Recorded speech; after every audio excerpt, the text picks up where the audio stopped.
The Cadillac user experience system in Escalades, mainly from 2015 to 2020, can suffer from lag and freezes. Two main reset options exist: a soft reboot and a factory reset. A soft reboot power cycles the system without data loss and is ideal for quick lag fixes. To perform this, hold the power or volume knob for 10 to 15 seconds until the screen restarts. A factory reset erases all user data and restores the system to default settings. It takes 10 to 30 minutes and requires a vehicle restart.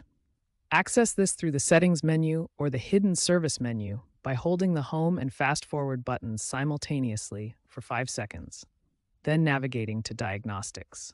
Always back up important data before doing a factory reset. According to a 2025 Kelley Blue Book survey, 45% of Escalade owners have performed a reset in the past year, primarily due to lag. Lag in the queue system often stems from software overload.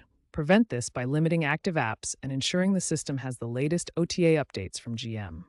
Clear the cache via the system menu or disconnect unnecessary Bluetooth connections. OTA updates are becoming standard and help keep the system running smoothly by providing fixes directly from GM. GM's newer Escalades from 2021 onward use the UUX system, which is based on Google Automotive OS and significantly reduces lag compared to the older Q system.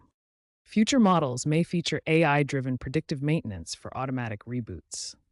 Expect increased cybersecurity patches and optimization of power allocation in electric Escalades to minimize infotainment lag.